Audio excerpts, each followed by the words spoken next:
नमस्कार दोस्तों, जय हिंद। मैं मनीष श्रीवास्तव मनीष की वीडियो में आज मैं आपका स्वागत करता हूं। आज मैं लेकर आया हूं कक्षा 10 यूपी बोर्ड के बच्चों के लिए हिंदी का सबसे बहुत ही बेहतरीन और बहुत ही महत्वपूर्ण, यूँ कह सकते हैं कि बहुत ही महत्वपूर्ण काव्यांश, जिसको लिखा है बिहारी लाल जी ने। बिहारी लाल जी ने आज लिखा है भक्ति और नीति, और इसको हम पढ़ने जा रहे हैं। बिना देर के चलिए शुरू करते हैं, लेकिन उसके पहले बता दें भक्ति क्या है और नीति क्या है।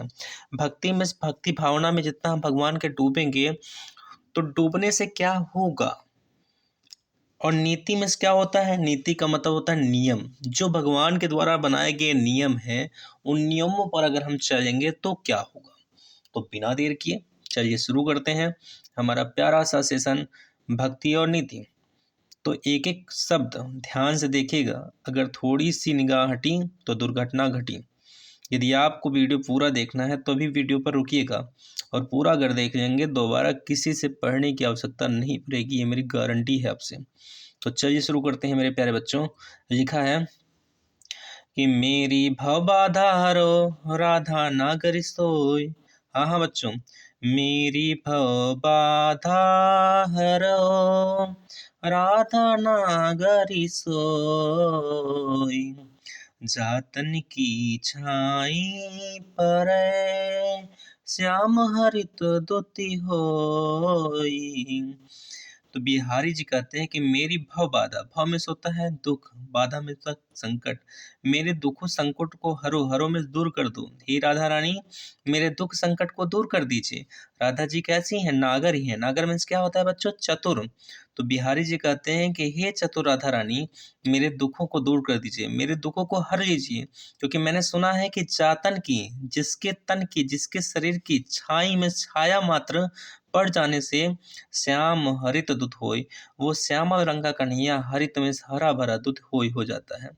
यानी राधा मैया के मुस्कुराहट को देख करके भगवान श्री कृष्ण अर्थात प्रभु कन्हैया जी जो हरे भरे हो जाते थे, जो प्रसन्न हो जाते थे, उनके शरीर के, उनके तन की छाई मात्र पड़ने से, उनके तन की छाया मात्र पड़ जाने से श्यामला कन्हैया हरा भरा हो जाता था, अर्थात प्रसन्न हो जाता था। तो उन्हीं माता राधा रानी को बिहारी जी कहते हैं कि हे राधा रानी, मुझे पता है आप चतुर हैं, आप नागर हैं, आप मेरे दुखों को, कष्टों को वैसे ही हर लीजिए, वैसे ही दूर कर दीजिए जैसे आपके तन की छाया मात्र पड़ने से श्यामल कन्हैया हरा भरा हो जाता है। आशा करते हैं बच्चों समझ में आ रहा होगा, और ऐसे ही बनी रहिए।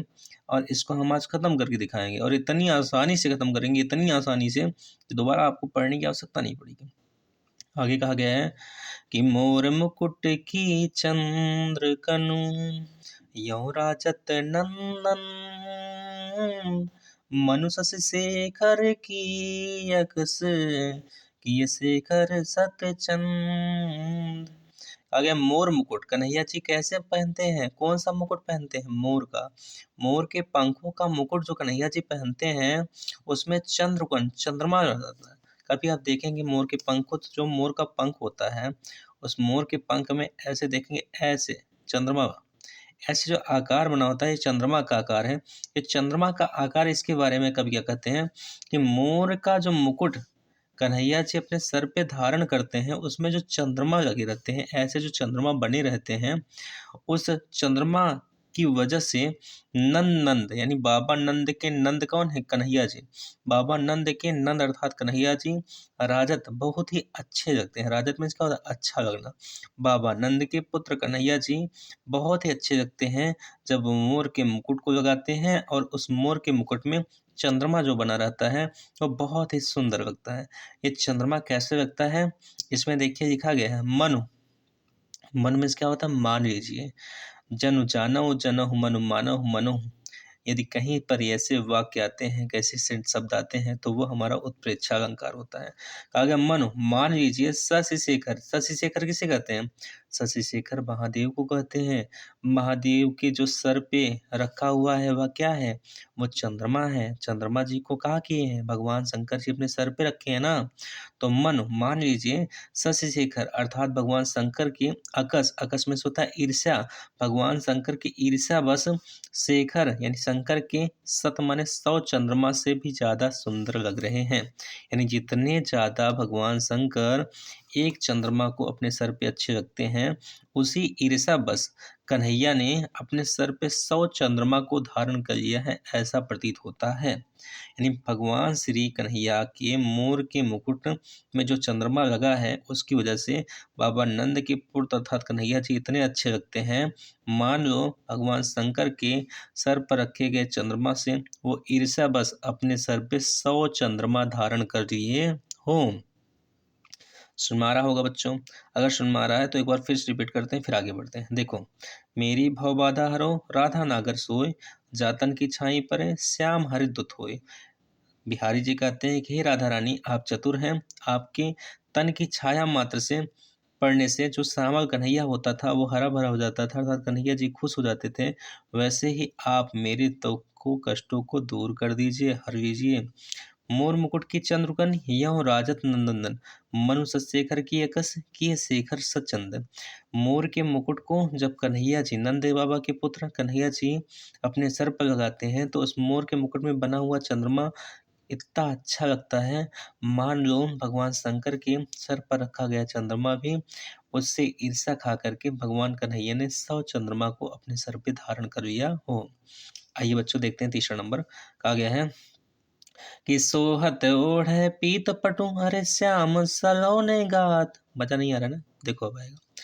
अरे सोहत ओढ़े पीत पटु श्याम सलोने गात, मनो नील मणि शैल पर, आतप परे यो प्रभात। पता है अच्छे से नहीं गा पा रहा हूँ, लेकिन कोशिश कर रहा हूँ बच्चों, कोशिश मैं कर रहा हूँ, लगातार कोशिश कर रहा हूँ अच्छे से गा कर आपको पढ़ाऊँ मैं। ठीक है, आओ क्लास में। कहा गया है सोहत ओढ़े, सोहत में अच्छे लगते हैं, ओढ़े में से ओढ़ कर, पीत माने पीला, पटु माने वस्त्र। कौन? श्याम। कैसे श्याम? सलोने, सलोने में सांवले, गात माने शरीर।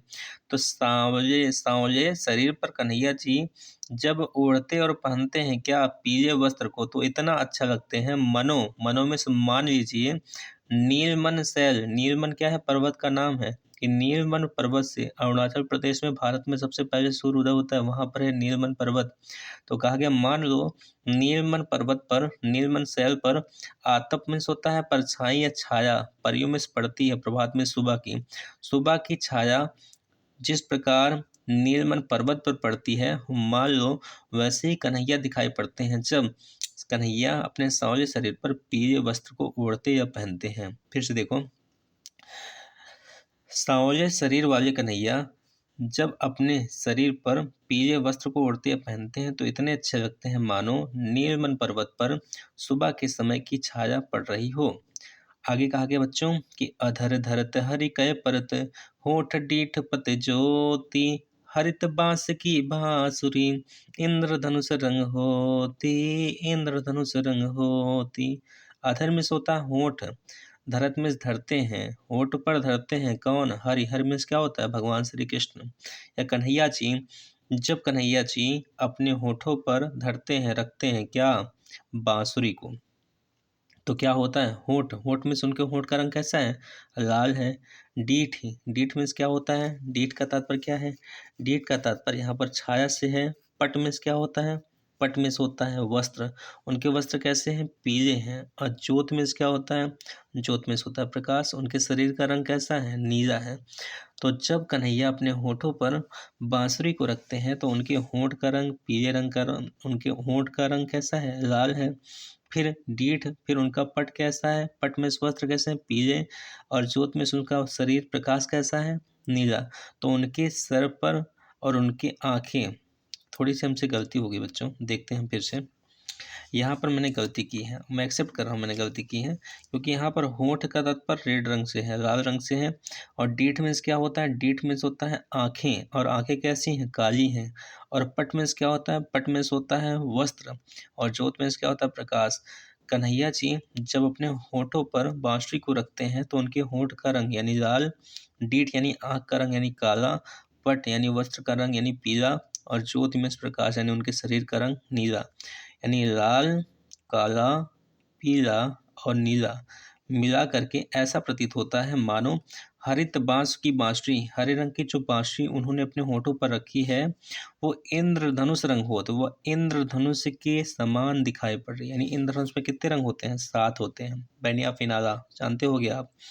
तो फिर से देखेंगे कि जब कन्हैया अपने होठों पर हरे रंग की बांसुरी को रखते हैं तो ऐसा प्रतीत होता है कि मानो उनके होठ का रंग यानी लाल, दीठ उनकी आंखों का रंग यानी काला, पट यानी उनके वस्त्रों का रंग पीला, ज्योत यानी प्रकाश उनके शरीर का रंग यानी नीला, सब मिलाकर ऐसा प्रतीत होता है कि वह हरे रंग की बांसुरी इंद्रधनुष के समान प्रतीत हो रही हो। आशा करते हैं बच्चों सुन में आ रहा होगा। अगर सुन में आ रहा है चलिए देखते हैं आगे।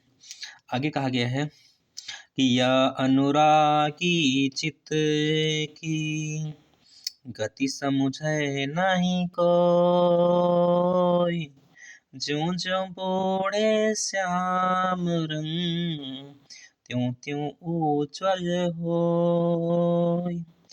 कहा गया या अनुरागी, अनुरागी में होता है प्रेम, चित्त में होता है हृदय, गति में स्पीड गति, समझे नहीं कोई। भगवान से जितना आप प्यार करोगे उस प्यार की, उस प्रेम की, उस हृदय के अंदर कितना भगवान के प्रति प्यार है उसकी गति को कोई समझ नहीं पाएगा। और जितना जितना ज्यों ज्यों जितना जितना बूढ़े आप बूढ़ते जाओगे, डूबते जाओगे कन्हैया के रंग में। हरे कृष्णा हरे राम राम राम हरे कृष्णा हरे राम राम राम। जैसे आप सुनते होगे कहते हैं ना कृष्णा कृष्णा, तो कृष्णा नहीं होता, कृष्णा में से होता है राधा रानी द्रौपदी। कृष्णा कृष्णा कृष्णा, तो कृष्णा नहीं होता, कृष्ण होता है। कहते हैं हरे कृष्ण कृष्ण कृष्ण हरे हरे। तो कहा गया ज्यों ज्यों बूढ़े श्याम रंग, जितना जितना आप श्याम के रंग में डूबते जाएंगे त्यों त्यों उज्जवल हो, उतना ही आप उज्जवल होते जाएंगे, उतना ही आप आगे बढ़ते जाएंगे। तो आपके हृदय में जो प्रेम है उसकी गति को कोई नहीं समझता। जितना जितना आप कन्हैया के रंग में डूबते जाएंगे उतना उतना आप उज्जवल होते जाएंगे, आगे बढ़ते जाएंगे। आगे कहा गया बच्चों कि तौ लगुया मन सदन में हरिया वै कहीं बाट, बिकट जटे जो लघु निपट खुले न कपट कपाट, खुले न कपट कपाट। कहा गया है कि जो लघु मन या सदन में, तो मन रूपी घर में हरि भगवान श्री कृष्ण, आपके मन रूपी घर में भगवान श्री कृष्ण आवे कहीं बाट, बाट में रास्ता, किस रास्ते से आवे?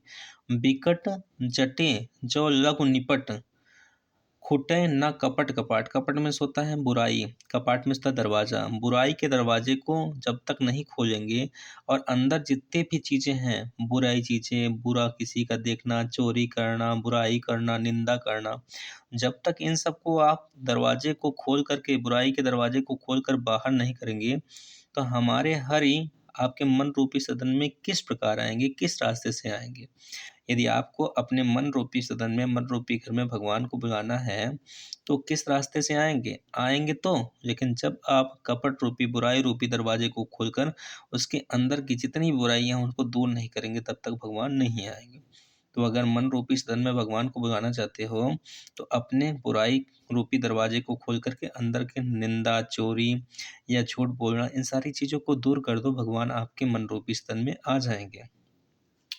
आगे कहा गया 7वां नंबर बच्चों कि जगत जनायो जिहि सकल, सो हरि जान्यो नाही, जो आखिन सब देख है आखिन देखी चाही, आखिन देखी चाही।